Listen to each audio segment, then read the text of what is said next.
Hello again everyone and welcome back to Sawdust Gulch, and boy is there a lot to be done today. I'm going to be building a new bridge over this S-bend in front of me and a new coaster. It's going to be north of Tornado. That's the pale steel coaster with the corkscrew I built over there. I think it's a good spot. You see, right there. That's where I'm going to be building it. But right now we're focusing on the new bridge. So let's bring out the paths and, ooh, there's probably going to be a lot to choose from.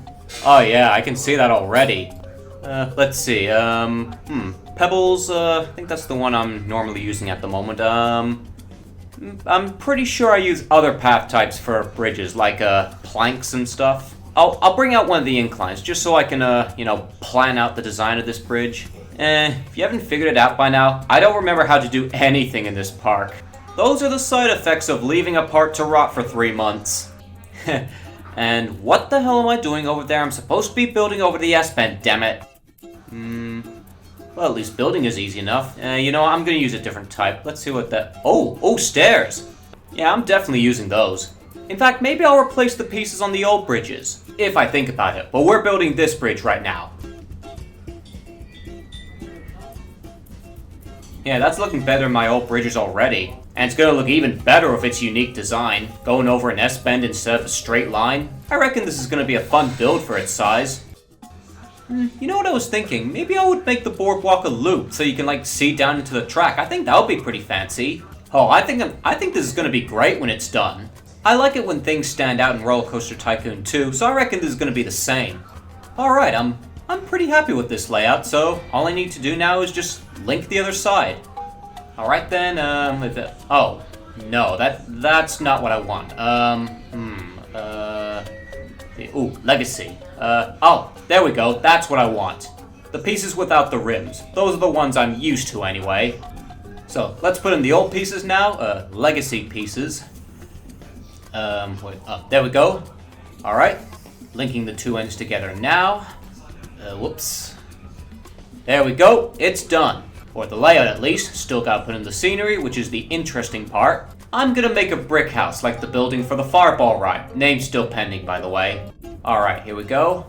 I may or may not change the color of these walls as we go along. We'll see along the line. Strangely, I've always had more fun building scenery in this game than in Roller Coaster Tycoon 2. Building the coasters in that game has always been the best part. This game, I've yet to discover the true potential. I've seen some crazy towering coasters built by others in this game, but I reckon there's a bit more art to it than that. I think they can still look good, but that's a subject for another day. Haha, train passing through the new construction site, I love it. Yeah, this build is probably gonna take a while. I probably won't do a time lapse, but I'll definitely skip some of the footage, just so you don't have to hear me mumbling and humming stuff while I build. You wouldn't want to hear that for a couple minutes, trust me. I wonder what I'm gonna put at the bottom of those stairs. A stall, maybe? Right next to the tracks of Eagle Eye there? I've always had a thing of putting stalls next to roller coaster tracks in Roller Coaster Tycoon 2. I don't think they ever impacted the excitement rating though. And I just thought, you know what would look good with the stairs? Those wall pieces with handrails on them. This one right there. Are there any other ones? No, just this one. Let's see, we'll go, oh no, I'll probably have to delete this wall piece first. Yep, so give me a second and I'll just get that out of the way. Actually, I think I'll do the other one as well, now that I think about it. I'm gonna bring out the picker tool just for a shortcut, and there we go. Alright.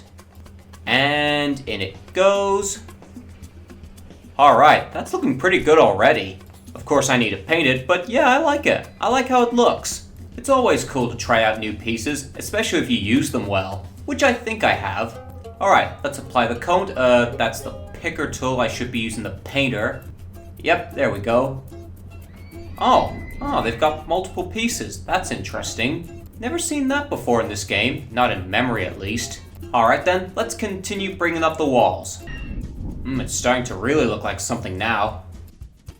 You know, up until this point, I pretty much built everything out of wood. So building something out of bricks feels almost fresh. I still plan on building wooden houses because this is a western town, but a few brick buildings here and there certainly wouldn't hurt.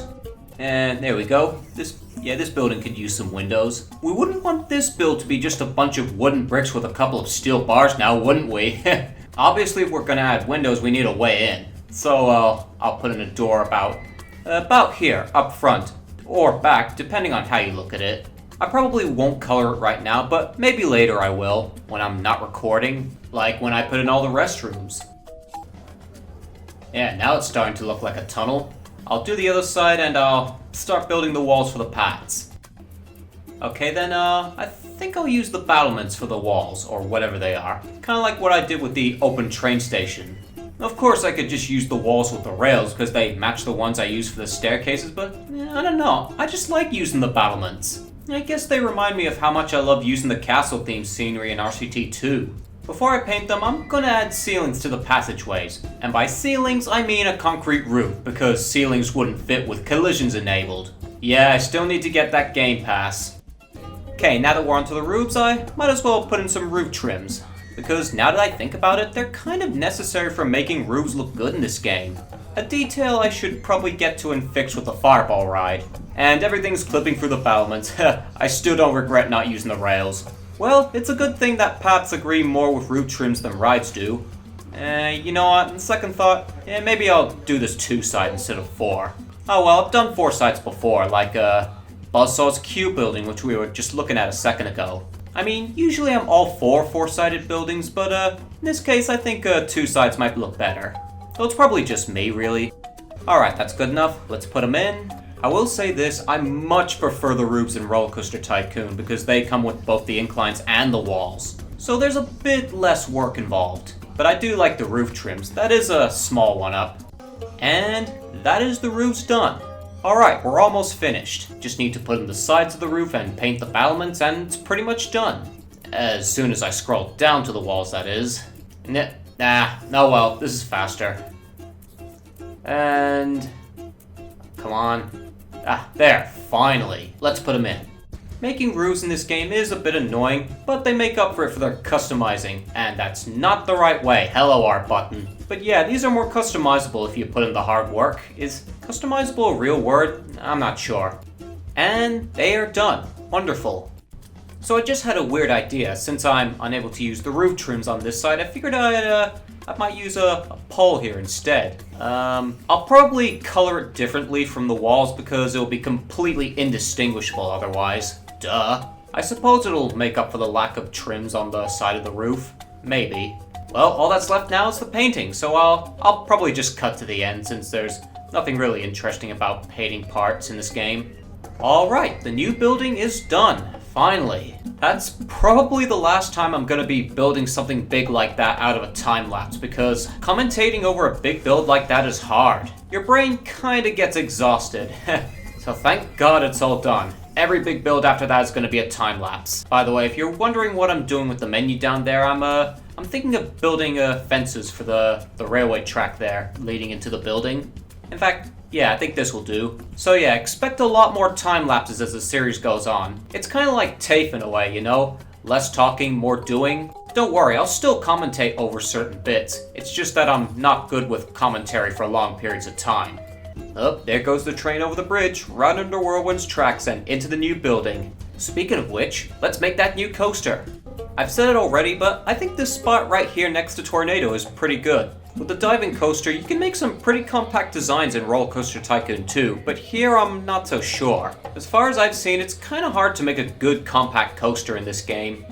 Anyway, first I'll raise the land here, so it's leveled with everything else in the area, because it's kind of established that the deeper you go into the park, the higher the elevation gets. I'm not sure how high I'll raise the land at the very end of the park, but the park does get gradually higher as you go forth.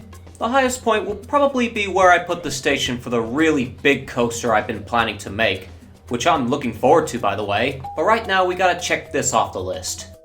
Alrighty, construction on the dive coaster shall commence. I've been looking forward to this moment. Let's just hope it doesn't take too long for me to figure out how to build one of these in case the title of the first episode didn't make things clear. I'm basically Post-Adventure 2 Shadow. I don't remember anything. Alright, enough joking around. Let's get building already. And, wait, did I build this the right way? Hang on, I'll be right back. Okay then, looks like I did have it the right way. I don't know what happened. I guess the camera disoriented me or something. I don't know. But anyway, let's get building. This is probably gonna be a long one.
Holy crap, that was frustrating. Making a compact design for this coaster is straight up impossible because of the wide cars. And yet, somehow I feel like I should have seen this coming. Even taking into account the fact that I'm rusty, this was just painful to make. So thank Builderman it's over. Right, I'll get to the ride stats in a second. I just want to see what else I want to change with the operations. Nope, that's good enough. Let's see, excitement rating, 6.41. Not as high as I hoped, honestly, but hopefully it'll go over 7 with enough scenery. I don't know how high I can boost excitement rating in this game, though. Anyway, let's test the ride and see how it goes. I'll even give it a ride while I'm at it. But yeah, in Roller Coaster Tycoon 2, you can boost the excitement rating by like 4 points if you do absolutely everything with the scenery. And that's not including synchronized stations, which I believe are also in this game. But enough talk about that. We're taking the plunge. G-force in my face. Woo! That probably distorted my microphone hard. Yeah, that hill there I'm not proud of. The bit after the half cobra roll was annoying too, as you likely saw in the construction. I do like this outward bank turn though, like the ones you get on El Loco coasters. I've been on the Green Lantern coaster at Warner Brothers myself. And we're back. I wonder how long this coaster is compared to the others. Let's have a look at the stats. Alright then, 266 meters and top speed 79 Ks. So it's the third longest coaster in the park, but also the fastest thanks to the big drop. Man, I'm so disappointed that this took up so much space. Yeah, I guess we could just call this a learning experience, so this'll just have to do. And with that, I think we've done enough for today. So next episode, we're gonna make this coaster available to guests and put up some scenery, starting with the station. Hope you're all looking forward to that, so in the meantime, Baneworth out.